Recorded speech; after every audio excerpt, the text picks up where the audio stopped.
Video Wave. Explore, learn, succeed. Since 2026. So hello everyone, welcome to Video Wave. আজি আমাৰ এইটো ক্লাছত আমি মডেল কুৱেশ্যন পেপাৰ 2.0 কৰিম। এইটো ম্যাথমেটিক্সৰ ওপৰত হ'ব। লাষ্ট ক্লাছত আমি মডেল কুৱেশ্যন পেপাৰ 1.0 কৰিছোঁ, য'ত আমি 20টা মান কুৱেশ্যন ডিছকাছ কৰিছিলোঁ। সো এইটো পাৰ্টত আমি সেইবিলাক টপিকৰে যিবিলাক টপিক আমাৰ বৰ্লিন ইউনিভাৰ্চিটিৰ কাৰণে বা আদাৰ কম্পিটিটিভ এক্সামবিলাকৰ কাৰণে most important হয়, সেই টপিকছখিনি আমি আজি কভাৰ কৰিম। সো বলক আমি ষ্টাৰ্ট কৰোঁ আজিৰ ভিডিঅ'টো। সো ফাৰ্ষ্ট কুৱেশ্যন আমাৰ ইয়াতে কি কৈছে যে ইফ এ 9 ডিজিট নাম্বাৰ, কোনো এটা 9 ডিজিট নাম্বাৰ আছে, ঠিক আছে, সেই নাম্বাৰটো কি কৈছে 72ৰে ডিভিজিবল, তেনেহ'লে কৈছে ভেলু আমাৰ 4x - 3y কিমান হ'ব। কোনো এটা 9 ডিজিট নাম্বাৰ যদি 72ৰে ডিভাইড হয়, 72ৰে ডিভাইড হোৱা মানে কি, সেই নাম্বাৰটো 8 আৰু 9 দুয়োটাৰে ডিভাইড হ'ব, কিয়নো 72 ইজ দ্য মাল্টিপল অফ 8 আৰু 9, হয়নে? অৰ্থাৎ সেই নাম্বাৰটো কি হ'ব, 8 আৰু 9 দুয়োটাৰে ডিভাইড হ'ব লাগিব। তো তেনে ক্ষেত্ৰত আমি কি কৰিম, ইয়াতে চাওক, আমি 8ৰ ডিভিজিবিলিটি ৰুল কি জানো, 8এ কোনো এটা নাম্বাৰক কেতিয়া ডিভাইড কৰে, লাষ্টৰ 3 ডিজিট, হয়নে? এই লাষ্টৰ 3 ডিজিট কি হ'ব লাগিব, 8এৰে ডিভাইড হ'ব লাগিব, তেতিয়াহে গোটেই নম্বৰটো কি হয়, আমাৰ 8এৰে ডিভাইড হয়। চ' ইয়াৰ কাৰণে আমি যদি চেক কৰোঁ, এইটো আমি চেক কৰি আছোঁ, আৰু নেক্সট আমাৰ কি 9এৰে ডিভাইড, 9এৰে ডিভিজিবল কেতিয়া হয়, যদি এই গোটেইকেইটা নাম্বাৰৰ চাম আমাৰ কি হয়, 9ৰ মাল্টিপল হয় বা 0 হয়, ঠিক আছে, তেতিয়া সেইটো 9এৰে ডিভাইড হয়। চ' এইখিনি আমি ইয়াতে ডিছকাছ কৰিছোঁ। চাওক ইয়াতে কি কৈছোঁ মই, যে কোনো এটা নাম্বাৰ যদি ডিভিজিবল হয়, সেইটো 8 আৰু 9 দুয়োটাৰে হ'ব, কাৰণ 8 আৰু 9 কি হয়, ইহঁতৰ GCD কিমান হয়, 1.1 হয়, ঠিক আছে। চ' 8ৰ ডিভিজিবিলিটি ৰুল কি আছিলে, কোনো এটা নাম্বাৰ লাষ্টৰ 3 ডিজিট 8এৰে ডিভাইড হ'ব লাগে। চ' এনে ক্ষেত্ৰত y আছিলে লাষ্টত,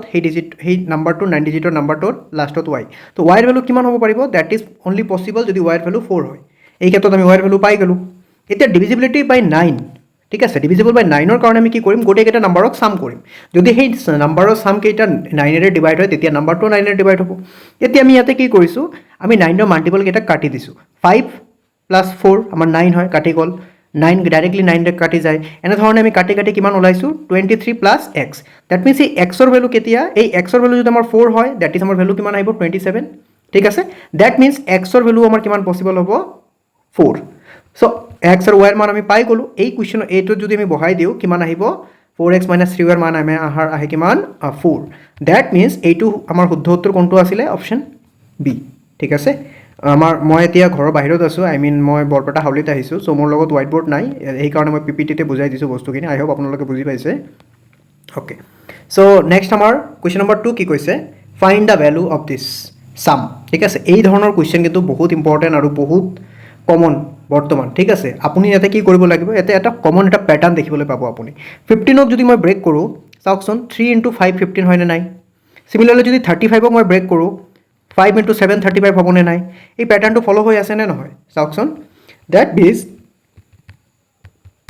ইয়াতে চাওক, এইটো পেটাৰ্ণ 15ক আমি কি লিখিব পাৰোঁ, 3 × 5 5 × 7, অৰ্থাৎ চাওক এটাৰ পিছত এটা একদম ক্ৰমত আছে বস্তুখিনি। চ' ইয়াৰ কাৰণে শ্বৰ্ট ট্ৰিক হ'ল এইটো, ঠিক আছে। শ্বৰ্ট ট্ৰিকটো কি, এইটো হয় আমাৰ শ্বৰ্ট ট্ৰিক, যে চাম এনেকুৱা ধৰণৰ থাকিলে চাম কি হয়, 1/, ডিফাৰেঞ্চ, অৰ্থাৎ ডিফাৰেঞ্চ কিমান হৈ আছে, 3 আৰু 5ৰ ডিফাৰেঞ্চ 2, যিকোনো দুটা নম্বৰৰ মাল্টিপ্লিকেশ্যনৰ ডিফাৰেঞ্চ 2 হৈ আছে, ডেট ইজ 1/2 হ'ল। আৰু ইয়াতে কি কৈছে, first factor 1/, first factor - 1/, last factor. First factor হ'ল আমাৰ 3, ঠিক আছে, আৰু লাষ্ট ফেক্টৰ হ'ল আমাৰ 13। চ' এইটো আমি ইয়াতে বহাই দিলোঁ। আফটাৰ কেলকুলেশ্যন আমি কিমান পালোঁ, চাম পালোঁ 5/39। চ' ইয়াৰ শুদ্ধ উত্তৰ কোনটো হ'ব, আমাৰ অপশ্যন এ হ'ব, ঠিক আছে। মই যিমান পাৰোঁ বস্তুখিনি একদম ধুনীয়াকৈ ইয়াতে লিখি দিছোঁ ফটোবিলাকত, যাতে আপোনালোকে গোটেই প্ৰচেছখিনি বুজা পায়, along with the formulas also'. Question number 3 ইয়াতে কি কৈছে, the least number which when divided by 12, 18 and 30 leaves the remainder 5। সদায় মনত ৰাখিব, লিষ্ট নম্বৰৰ কথা কৈছে, 3টা নম্বৰেৰে ইয়াতে ডিভাইড হৈছে। তেতিয়া আমি কি কৰিব লাগিব, এই 3টা নম্বৰৰ কি ওলাব লাগিব, LCM ওলাব লাগিব, ঠিক আছে। চ' LCM যদি 12, 18 আৰু 30ৰ LCM আমি ওলালে কিমান ওলাইছে, LCM ইয়াতে মই কেলকুলেশ্যনখিনি কৰি দিছোঁ, 180 ওলাইছে। ডেট মিনছ সেই নাম্বাৰটো আমাৰ কি হ'ব, ডেফিনেটলি 180 ফৰ্মত আমি লিখিব পাৰিম, ঠিক আছে। অৰ্থাৎ সেই ৰিকুৱাৰ্ড নাম্বাৰটো আমাৰ কিমান হ'ব, চিন্স ইয়াতে কিমান গিভেন আছে, আমাৰ ৰিমাইণ্ডাৰ আছে 5, ডেট মিনছ সেই নম্বৰটো আমাৰ কি হ'ব, সেই নম্বৰটো হ'ব 180 কিউ + 5। ইয়াতে কিউ কি ৰিপ্ৰেজেণ্ট কৰি আছে, কিউ ইজ ৰিপ্ৰেজেণ্টিং দ্য কোচিয়েণ্ট, ঠিক আছে। আমি জানো যিকোনো নম্বৰক আমি এইটো ফৰ্মত লিখিব পাৰোঁ, ৰিমাইণ্ডাৰ 5, 180 + 5, ডেট মিনছ আমাৰ সৰু নম্বৰ চবতকৈ স্মলেষ্ট নম্বৰ কোনটো আছিলে, ডেট ইজ ইয়ৰ 185। চ' এই অপশ্যনৰ পৰা এইটো ওলাব লাগে, ঠিক আছে। So' 185 will be the least number which is divisible by 12, 18 and 35 and leaves the remainder 5. ঠিক আছে okay this question number 4 question number 4 is very important এই ধৰণৰ কুৱেশ্যন আমাৰ এলজেব্ৰা কুৱেশ্যন হয় এইটো কি কৈছে ইয়াতে যদি x প্লাছ 1/xৰ মান 5 হয় তেনেহ'লে x² প্লাছ 1/x² মান কিমান হ'ব এইটো কুৱেশ্যন ভেৰি ইজি ঠিক আছে এক লাইনতে এক ছেকেণ্ডতে সলভ কৰিব পাৰি এক ছেকেণ্ড বুলি নহয় 2-3 ছেকেণ্ডতে সলভ কৰিব পাৰি ইয়াৰ শ্বৰ্ট ট্ৰিক কি সবতকৈ ইজি শ্বৰ্ট ট্ৰিক হ'ল এই x² যিটো মান ইয়াৰ ভ্যালু কি এই 5² মানে ইয়াতে যেটো থাকে নাম্বার তার স্কয়ার ঠিক আছে কি করুম 5 এর স্কয়ার -2 শর্ট ট্রিক ঠিক আছে দ্যাট ইজ ইয়োর 23 ইয়ার উত্তর কোনটো হ'ব 23 হ'ব শুদ্ধ উত্তর ফর্মুলাটো মই নেক্সট পেজত লিখি দিছো এইটো চাওক এইটো হল আমাৰ ফৰ্মুলাটো ঠিক আছে কোনো এটা নাম্বাৰ যদি এনেকুৱা থাকে x + 1/x ফরম্যাটত থাকে ঠিক আছে মই ইয়াতে কি লিখছো ইফ a + 1/a এর যদি মান m হয় তেনেহলে a² + 1/a² মান কিমান হ'ব m² - 2 হিয়াৰ m কি আছিল 5 আছিল দ্যাট ইজ ইয়োৰ 23 ওলা 5² মানে দ্যাট ইজ 25 - 2 23 হ'ব ওকে নেক্সট কোৱেশ্চন এজৰ কোৱেশ্চন ডেফিনেটলি ওলাব দিয়ে সো কি কৈছে ইয়াতে question number 5 The ratio of the ages of A and B is 5:7 অর্থাৎ A আৰু B দুজন মানুহৰ বা দুজনৰ ৰেশিও আছে এজৰ কিমান 5 আৰু 7 ৰ ৰেশিও 8 years later হিয়তৰ ৰেশিও কিমান হ'ল 7:9 হ'ল তেনেহলে A ৰ বৰ্তমান এজ কিমান ঠিক আছে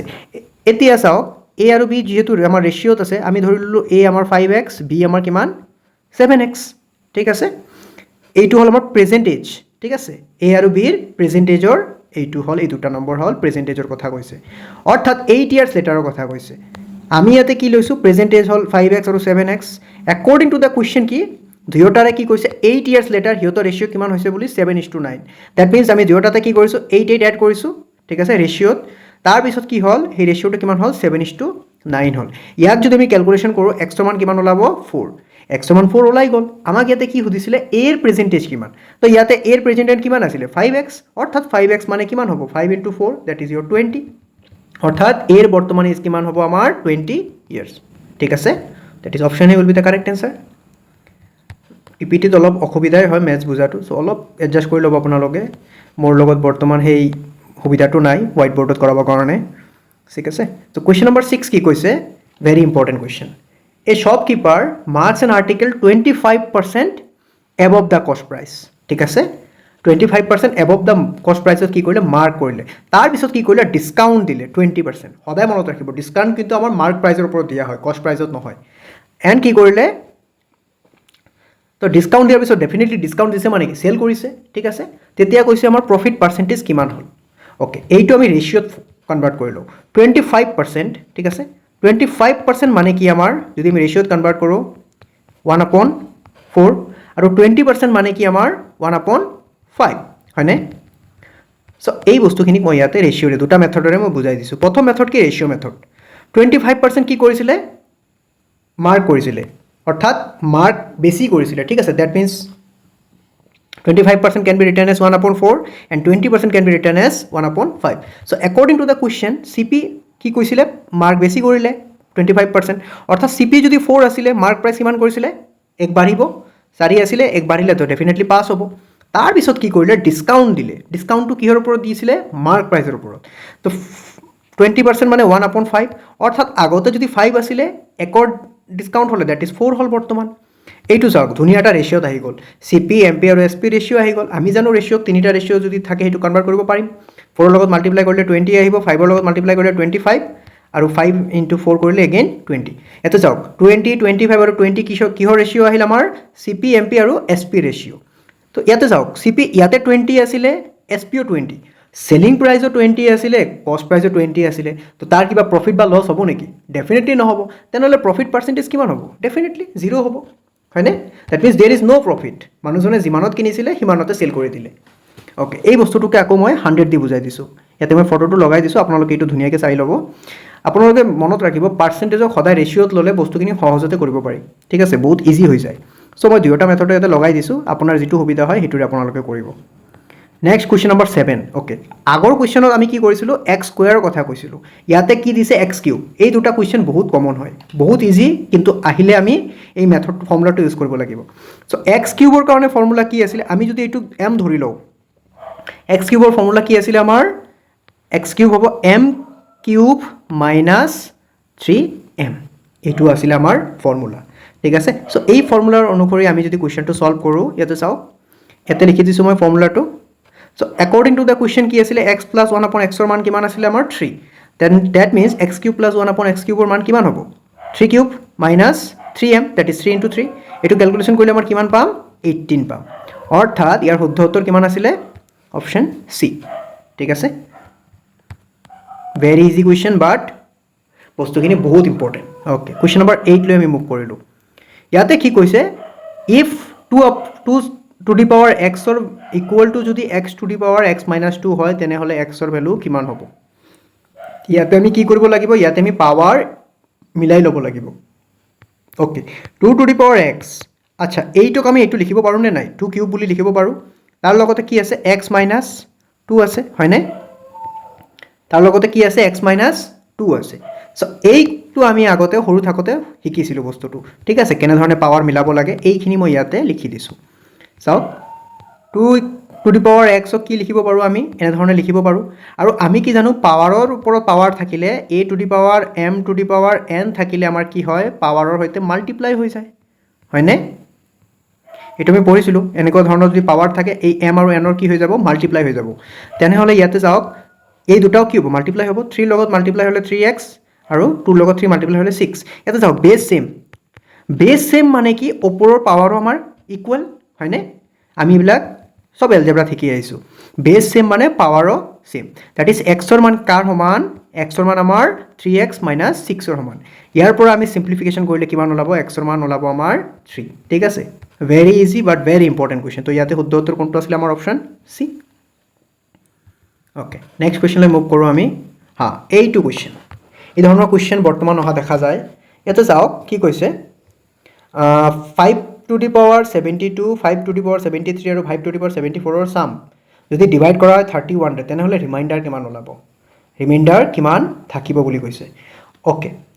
ইয়াতে চাওক 5 to the power 72 5 to the power 73 আৰু 5 টু দি পাৱাৰ 74 মই যদি 73 এনেধৰণৰ লিখিব পাৰোঁ নে নাই 5 টু দি পাৱাৰ 73 মানে কি 5 টু দি পাৱাৰ 72 আৰু লগতে কি আছে 5 টু দি পাৱাৰ 1 হয়নে আমি জানো বেছ সেম হ'লে কি হয় ওপৰৰ পাৱাৰ এড হৈ যায় সেইকাৰণে 73 হৈছে দ্যাট মিনছ এই বস্তুখিনিক যদি আমি কমন ল'ব বিচাৰোঁ এই তিনিওটা ভেলুতে চাওক 5 টু দি পাৱাৰ 72 কিন্তু কমন অৰ্থাৎ ইয়াৰ পৰা আমি 5 টু দি পাৱাৰ 72 কমন ল'ব পাৰিম হয়নে নাই 5 টু দি পাৱাৰ 72 যদি কমন লওঁ ইয়াৰ পৰা ইয়াত কিমান থাকিব 1 আৰু ইয়াত কিমান থাকিব 5 to the power 1 5 to the power 1 means 1 থাকে 5 হয় আৰু ইয়াতে কিমান 74 আছিলে 72 কমন আহিলে দ্যাট মিনছ 5 স্কোয়াৰ থাকিলে সো ইয়াক যদি আমি সাম কৰোঁ এইটো ভেলুক যদি আমি সাম কৰোঁ সামৰ ভেলু কিমান ওলায় আমাৰ 31 ওলায় that means 5 to the power 72 আৰু মাল্টিপ্লিকেশ্যনত 31 এতিয়া মন কৰক 5 টু দি পাৱাৰ 72 আৰু 31 ৰ যদি মাল্টিপ্লিকেশ্যন থাকে তাক যদি আমি 31 এ ডিভাইড কৰোঁ তো ডেফিনেটলি ফুললি ডিভাইড হ'ব হয়নে নহয় ফুললি ডিভাইড হ'ব কিহেৰে আমাৰ 31 এৰে সো 31 এৰে যদি ফুললি ডিভাইড হয় তেনেহ'লে আমাৰ ৰিমাইণ্ডাৰ কিমান ওলাব there will be no remainder অৰ্থাৎ ৰিমাইণ্ডাৰ উইল বি হোৱাট 0 ঠিক আছে সো এইটো শুদ্ধ উত্তৰ আমাৰ কোনটো হ'ব option D okay option D will be the correct answer ঠিক আছে ওকে এইটো বহুত ইম্পৰ্টেণ্ট আমাৰ বড়োলেণ্ডৰ বাকী যিবিলাক এক্সাম আছিলে আই মিন আমাৰ BTR-ৰ গ্ৰেড 3 গ্ৰেড 4 এক্সাম যেতিয়া হৈছিলে এই ধৰণৰ কুৱেশ্যন বহুত কেইটা সুধিছিলে ফ'ৰ্থ প্ৰপৰ্চনেল মিন প্ৰপৰ্চনেল আৰু থাৰ্ড প্ৰপৰ্চনেল তিনিওটা কুৱেশ্যনে মই ইয়াতে ডিছকাছ কৰিম এলং উইথ দ্য ফৰ্মুলাছ তো তিনিটা নম্বৰৰ কাৰণে কি কৈছে যিকোনো তিনিটা নম্বৰৰ কাৰণে ফ'ৰ্থ প্ৰপৰ্চনেল ওলাব দিছে ঠিক আছে এইটো ৰেচিঅ' এণ্ড প্ৰপৰ্চনৰ এটা টপিক হয় তো ইয়াতে ফৰ্মুলা কি এইটো হ'ল ফৰ্মুলা যদি তিনিটা নম্বৰ আমাৰ ABC প্ৰপৰ্চনত থাকে ঠিক আছে তেনেহ'লে ফ'ৰ্থ প্ৰপৰ্চনেলৰ ভেলু কি হয় B ইনটু C আপন A B আৰু C অৰ্থাৎ দ্বিতীয় আৰু তৃতীয় নম্বৰৰ পূৰণফলক A ৰে ডিভাইড কৰিলে যিটো ভেলু ওলাব that is the our fourth proportional তো ইয়াতে চাওক ইয়াতে কি আছিলে B আৰু C ৰ পূৰণফলৰ কথা কৈছে ঠিক আছে দ্যাট ইজ 9 আৰু 18 ৰ পূৰণফলক কিৰে ডিভাইড কৰিব লাগিব 6 ৰে ডিভাইড কৰিব লাগিব হয়নে দ্যাট মিনছ 6 ৰে 18 টাইমছ 3 দ্যাট ইজ 27 অৰ্থাৎ ইয়াতে 27 হ'ব আমাৰ ফ'ৰ্থ প্ৰপৰ্চনেল ঠিক আছে ভেৰি ইজি ফৰ্মুলা কেইটা আপোনাৰ মনত ৰাখিব লাগিব তেতিয়া এক্সেক্টলি ডাইৰেক্টলি কৰিব পাৰিব ঠিক আছে ওকে নেক্সট কৈছে আমাৰ থাৰ্ড প্ৰপৰ্চনেল কি দুটা নম্বৰৰ যদি দুটা নম্বৰ থাকে A আৰু B দুটা নম্বৰ সিহঁতে যদি প্ৰপৰ্চনত থাকে তেনেহ'লে থাৰ্ড প্ৰপৰ্চন কি ধৰি ল'লোঁ আমি x তেনেহ'লে থাৰ্ড প্ৰপৰ্চনে কি হয় এইটো হ'ল A এইটো হ'ল B so according to the formula third প্ৰপৰ্চনৰ ভেলু হ'ল আমাৰ B square upon A so ইয়াতে বি স্কোয়াৰ মানে কি 18 হয়নে that is 18 into 18 divided by 6 6 से 18 टाइम्स किमान যাব 3 टाइम्स যাব দ্যাট ইজ ইয়োর 54 হ'ব আমাৰ third proportional that is option C very easy but very important ঠিক আছে ফৰ্মুলা মুখস্থ কৰিলে ডাইৰেক্টলি কৰিব পাৰিব ইয়াতে মই লিখি দিছোঁ along with the formula okay এইটো কুৱেশ্যন মিন প্ৰপোৰ্শনাল ঠিক আছে দুটা নম্বৰৰ মিন প্ৰপোৰ্শনাল কিমান হয় সদায় মনত ৰাখিব দুটা নম্বৰৰ মিন প্ৰপোৰ্শনালক যদি আমি x লিখো সেইটো কি হ'ব আমাৰ square root of the sum of the multiplication of the two numbers অৰ্থাৎ দুটা নম্বৰৰ মাল্টিপ্লিকেশ্যনৰ স্কয়াৰ ৰুট হয় আমাৰ মিন প্ৰপোৰ্শনাল ইয়াতে চাওক এইটো যদি মাল্টিপ্লিকেশ্যন হয় ইয়াতে চাওক কি কৈছে x ৰ ভ্যালু তেনেহলে কিমান হ'ব 0.04 ঠিক আছে ইনটু 0.09 আন্ডাৰ স্কয়াৰ ৰুট অৰ্থাৎ এইটো আমি মাল্টিপ্লাই কিমান কৰিলে কিমান আহিব 0.0036 হয়নে চাৰিটা ডিজিটৰ পিছত শূন্য আছে আৰু 36 এটা কি পাৰফেক্ট স্কয়াৰ দ্যাট ইজ কি হ'ব আমাৰ 0.06 হ'ব আমাৰ শুদ্ধ উত্তৰ that is option C will be the correct answer ঠিক আছে ওকে এইটো মই ফৰ্মুলাটো লিখি দিছোঁ নেক্সট পেজলৈ মুভ কৰোঁ আমি ইয়াতে চাওঁ মই দুটা মেথডৰে কৰি দিছোঁ ইয়াতে আপুনি এই ধৰণৰ কৰিব পাৰে নহলে ডাইৰেক্টলি মই যেটো কৰাই দিছোঁ এনেকৈ কৰিব পাৰে ইয়াতে আমি তিনিটা প্ৰপোৰ্শন শিকিলো fourth proportional third proportional and mean proportional very important এইটোৰ ভিতৰত যদি আপোনাৰ কুৱেশ্যন আহে আপুনি ডাইৰেক্টলি কৰিব পাৰিব ওকে এতিয়া আমাৰ আহিলে পাৰ্চেন্টেজৰ এটা কুৱেশ্যন ইয়াতে কি কৈছে Soham's initial expenditure and savings were in the ratio' 5:3 okay initial savings আৰু ইনকামৰ ৰেচিঅ'ৰ কথা কৈছে সৰি এক্সপেণ্ডিচাৰ আৰু সেভিংছৰ কথা কৈছে 5:3 তেতিয়া কি কৈছে হিজ ইনকাম ইনক্ৰিজেছ বাই 25% মানে কিমান 1/4 ইফ হিজ ইনিশিয়েল সেভিংছ ওয়াৰ 4500 ঠিক আছে তেনেহলে আফটাৰ ইনকাম ইনক্ৰিমেণ্ট মানে ইনক্ৰিমেণ্টৰ পিছত ইনকাম কিমান হ'ব সদায় মনত ৰাখিব ইনকাম কোনো এটা ইনকাম আপুনি কিমান খৰচা কৰিলে এক্সপেণ্ডিচাৰ আৰু সেভিংছৰ যোগফলৰ সমান হয় অৰ্থাৎ income equals to expenditure plus savings ঠিক আছে আপুনি কিমান ইনকাম কৰিলে তাৰ সমান কি হ'ব এক্সপেণ্ডিচাৰ আৰু সেভিংছৰ সদায় সমান হ'ব ওকে এতিয়া ইয়াতে যাওক কি দিছে 25% কি দিছে ইয়াতে ৰেচিঅ' দিছে 5:3 কাৰ এক্সপেণ্ডিচাৰ আৰু সেভিংছৰ যদি 5:3 এক্সপেণ্ডিচাৰ আৰু সেভিং হয় দ্যাট মিন্স 5 + 3 এইটো কাৰ সমান হ'ব আমাৰ ইনকাম তেনেহলে কিমান হ'ব ডেফিনেটলি 8 হ'ব হয়নে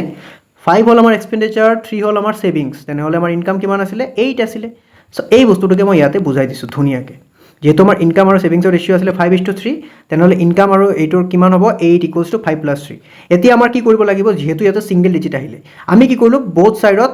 100 এৰে মাল্টিপ্লাই কৰি দিলোঁ ডেফিনেটলি আমি কৰিব পাৰোঁ 100,000 যিমানেৰে কৰিব পাৰোঁ আমাৰ সদায় মনত ৰাখিব লাগিব যেতিয়া আমি ৰেচিঅ'ত কৰি আছোঁ আমাৰ সবতকৈ ইজি হয় যিমান আমি শূন্য দিব পাৰোঁ শূন্য দিলে কি হয় বস্তুকেইটা পাৰ্চেণ্টেজৰ লগত কটাকটি হৈ যায় এতিয়া একৰ্ডিং টু দ্য কুৱেশ্যন কি কৈছিলে ইয়াতে যে ইনকামৰ ইনক্ৰিজ হৈছিলে কিমান 25% মানে কিমান ডেফিনেটলি 200 800ৰ 25% মানে কিমান ডেফিনেটলি 200 তেনেহলে 200 যদি ইনক্ৰিজ হৈছে তেনেহলে কিমান ভ্যালু হল আমাৰ 1000 rupees value hall okay that is 1000 আমাৰ কি আহিলে বৰ্তমানৰ ইনিশিয়াল ইনকাম মানে সৰি ফাইনাল ইনকাম বুলি আমি ধৰি ললো ঠিক আছে এতিয়া চাওক ইনিশিয়ালি হিয়তো কি কৈছিল 300 একৰ্ডিং টু দ্য কুৱেশ্যন কি কৈছিলে ইনিশিয়াল সেভিংছৰ মান কিমান দিছিলে 4500 অৰ্থাৎ এটা ইউনিটৰ ভ্যালু কিমান 15 ইয়াতে 1000 ইউনিট আছিলে মানুহজনৰ ইনকাম তেনেহলে 1000 * 15 কৰিলে কিমান হ'ব that is 15000 will be the final income of Soham ঠিক আছে সো অপশন ইয়াতে কি হ'ব অপশন ডি হ'ব আমাৰ ৰাইট আনসাৰ যিমান ইজুকে পাৰো বস্তুখিনি মই ধুনীয়াকৈ ইয়াতে বুজাই দিছোঁ ঠিক আছে okay next question number 14 very important কি কৈছে the ratio' of sugar and flower ঠিক আছে সুগাৰ এণ্ড ফ্লাৱাৰ কি কৰা হৈছে মিক্সচাৰ কৰা হৈছে কিমান ৰেচিঅ' 3:7 ৰ ৰেচিঅ' যদি 8 কেজি সুগাৰ এড কৰা হয় আৰু ৰেচিঅ'টো কিমান হয় তেতিয়া আমাৰ 5:7 তেনেহলে অৰিজিনাল কোৱান্টিটি সুগাৰৰ কিমান আছিলে সুগাৰ আৰু ফ্লাৱাৰৰ ৰেচিঅ'ৰ কথা কৈছে 3:7 আগত আছিলে পিছত কিমান হল 5:7 হল 3:7 আছিলে 5:7 কিয় হল এড কৰাৰ কাৰণে কি এড কৰিছিলো আমি সুগাৰ এড কৰিছিলো কিমান কেজি 2 কেজি কিমান 8 কেজি কিমান ইনক্ৰিজ হৈছিল 2 ইউনিট ইনক্ৰিজ হল 2 ইউনিটৰ মান কিমান 8 কেজি হয়নে তেনেহলে 1 ইউনিটৰ মান কিমান 1 ইউনিটৰ মান আমাৰ 4 কেজি আমাক ইয়াতে কি কৈছে ইনিশিয়ালি কিমান আছিলে ইনিশিয়ালি আছিলে সুগাৰ ইমান 1 ইউনিটৰ মান কিমান পালো আমি 4 কেজি দ্যাট ইজ 4 ইয়াতে মাল্টিপ্লাই কৰিলে কিমান আহিব আমাৰ 12 কেজি আমাৰ সুগাৰৰ আহি যাব অৰ্থাৎ এই বস্তুটো মই ইয়াতে ডিসকাস কৰিছোঁ নেক্সট পেজলৈ মুভ কৰোঁ ওকে ইয়াতে মই ডিসকাস কৰিছোঁ সুগাৰ আহিছিলে আগতে 3:7 এড কৰাৰ পিছত কিমান আহিলে ফাইনালি আমাৰ আহিলে 5:7 এই দুটা যে ডিফাৰেন্স আহিলে 2 ইউনিটৰ ডিফাৰেন্স সেই 2 ইউনিটৰ ডিফাৰেন্সটো কিহৰ কাৰণে আহিছিলে 8 কেজিৰ কাৰণে আহিলে তো 1 ইউনিটৰ মান 4 কেজি তেনেহলে অৰিজিনালি আমাৰ 3 ইউনিট আছিলে that is 12 KG very simple very easy okay next question কি কৈছে ইয়াতে question number 15 a man sells an article at 10% loss ঠিক আছে 10% লছত সেল কৰিলে 10% লছত সেল কৰিলে তাৰ পিছত কি কৈছে ইয়াতে যদি মানুহজনে সোল্ড কৰিলে হয় 60 মোৰ অৰ্থাৎ 60 रुपीस যদি আৰু বেছিকে সোল্ড কৰিলে হয় এই বস্তুটো তেতিয়া তাৰ গেইন কিমান হলে হয় প্ৰফিট হলে হয় 5% কষ্ট প্ৰাইস আমাক উলিয়াব দিছে ঠিক আছে ইয়াতে লছ আৰু গেইনৰ কথা কৈছে ওকে এই বস্তুটো আমি নেক্সট পেজলৈ মুভ কৰি বুজি লও 10% লছ মানে কি 1/10 5% গেইন মানে 1/20 বুলি ললো ইয়াতে কষ্ট প্ৰাইস আৰু সেলিং প্ৰাইসৰ কথা কৈছে ওকে প্ৰথমতে কষ্ট প্ৰাইস আমাৰ কিমান আছিল লছ হৈছিল হয় নে 10 আছিল 9 হল কিয়নো 10% লছ হল তাৰ পিছত কি হল প্ৰফিট হল 5% যদি হি 60 रुपीस বেছিকে বিক্ৰী কৰিলে হয় মানে বস্তুটো যদি 60 रुपीस বেছি ললে হয় দ্যাট মিন্স 20 ৰ পৰা কিমান প্ৰফিট হলে হয় 21 অৰ্থাৎ 5% ৰ ভ্যালু 20 আছিল এক বাঢ়িলে দ্যাট ইজ 21 হল এতিয়া কথা হল সিপি ৰ ভ্যালু চাওক আপোনালোকে ডিফাৰেন্স আহি গল সিপি আগতে যদি 10 আছিল এতিয়া তো 10 এ থাকিব লাগিছিল 20 কেনেকৈ হল দ্যাট মিন্স আমাৰ কি কৰিব লাগিব সিপি ৰেশিও মিলাব লাগিব হয় নে সিপি তো চেঞ্জ নহব তেনেহলে আমি কি কৰো মাল্টিপ্লাই বাই 2 কৰিলো এতিয়া মাল্টিপ্লাই কৰাৰ পিছত আমাৰ এনেকুৱা আহিলে অৰ্থাৎ সিপি আমাৰ কি সমান হৈ গল আগতে 20 আছিল তাৰ পিছত 80 হল দেন কি হল 20 আছিল 21 হল ইয়াতে চাওক এই যে ডিফাৰেন্সটো আহিলে সেলিং প্ৰাইসৰ ডিফাৰেন্সটো এই সেলিং প্ৰাইসৰ ডিফাৰেন্সটো কিমান আহিলে 3 আহিলে কিহৰ কাৰণে আহিলে যদি মানুহজনে 60 रुपीस বেছিকে ললে হয় অৰ্থাৎ 1 ইউনিটৰ মান কিমান আহিছে আমাৰ 20 আমাৰ সিপি কিমান আছিল 20 ইউনিট অৰ্থাৎ 20 * 20 কিমান হ'ব আমাৰ 400 रुपीस অৰ্থাৎ মানুহজনৰ সেই বস্তুটো কিমান প্ৰাইসত কিনিছিলে 400 रुपीसত কিনিছিলে ঠিক আছে that is the cost price of the article option B ঠিক আছে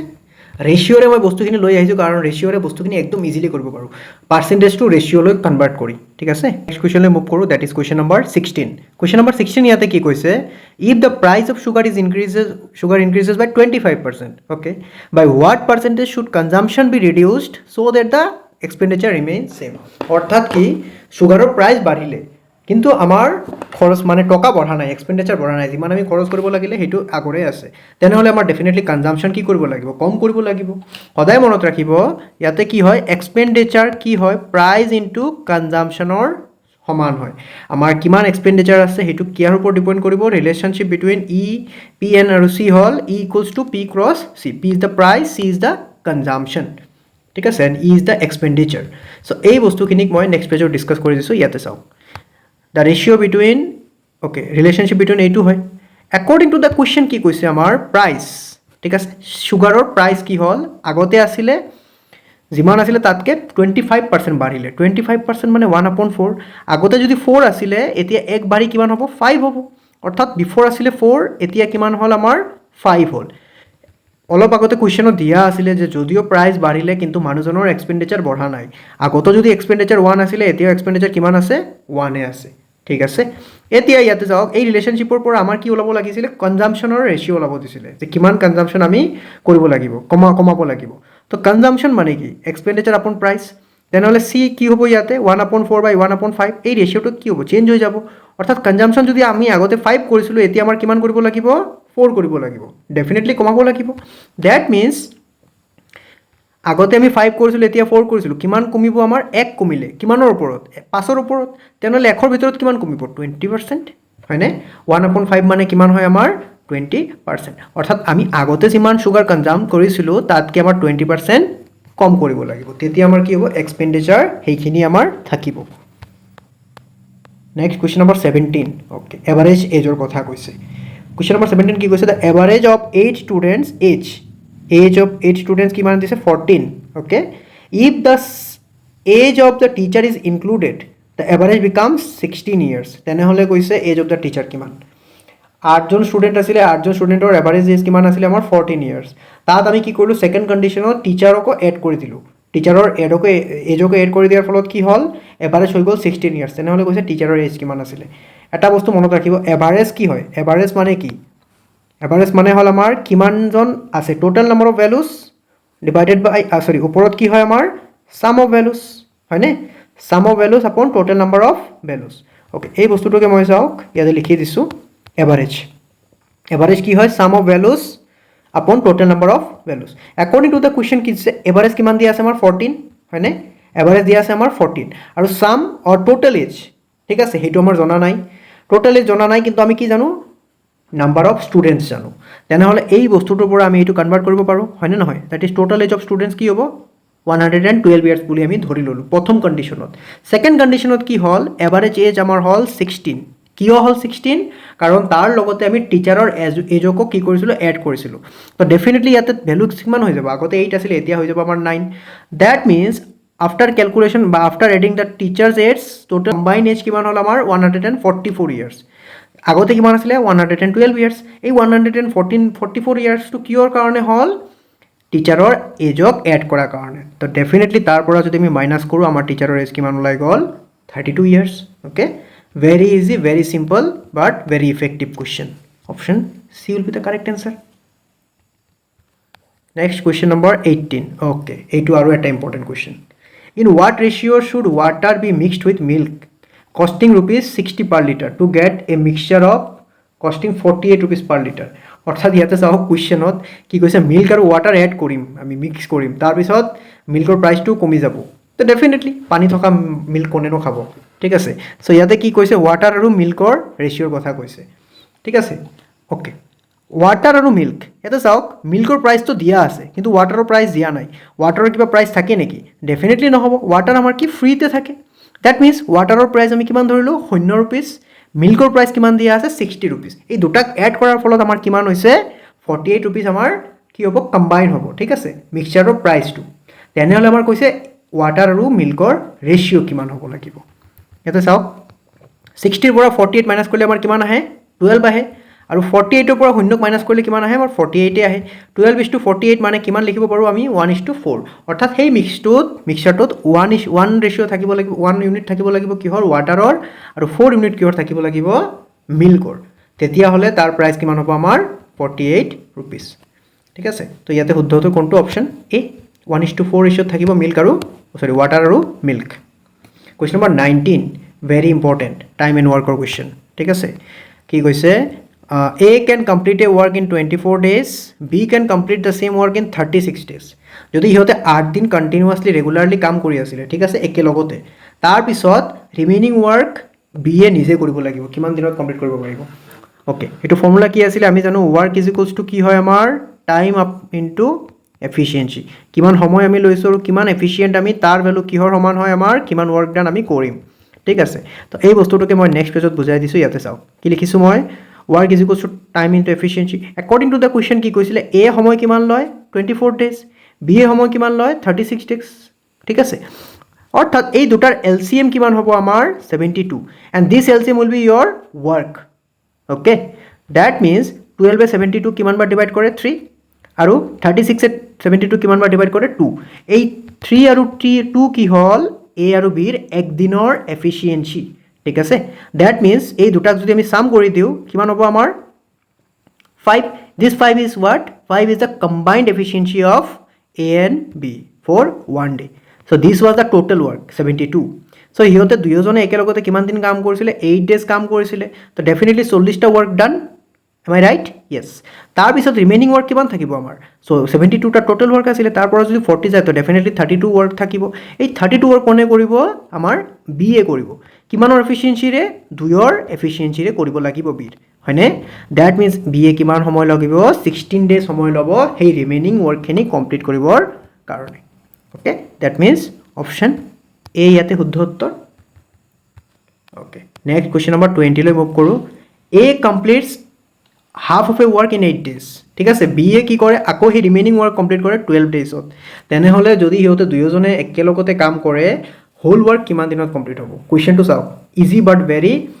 ক্ৰিটিকেলি বস্তুটো দিয়া আছে এ কি কৈছে কমপ্লিট কৰে হাফ অফ ৱৰ্ক 8 দিনত অৰ্থাৎ আধা ৱৰ্ক 8 দিনত কৰে তেনেহ'লে এ সম্পূৰ্ণ ৱৰ্ক কিমান দিনত কৰিব 16 daysত কৰিব এম আই ৰাইট য়েছ তাৰপিছত কি হ'ল বিয়ে সেই আধা আকৌ বাকী থকা কামখিনি বি দিনত 12 দিনত কমপ্লিট কৰে অৰ্থাৎ এটাই কাম আছিলে এ আধা কমপ্লিট কৰিলে তো ডেফিনেটলি আৰু আধাই থাকিলে সেই আধা বিয়ে কিমান দিনত কমপ্লিট কৰে বুলি কৈছে 12 দিনত তেনেহ'লে বিয়ে গোটেইখিনি কাম কিমান দিনত কৰিব পাৰিব 24 দিনত কৰিব পাৰিব হয়নে নাই হয় অৰ্থাৎ এ 16 দিনত কামটো কমপ্লিট কৰিব পাৰে বিয়ে 24 ডেজত কামটো কমপ্লিট কৰিব পাৰে তেনেহ'লে কি কৈছে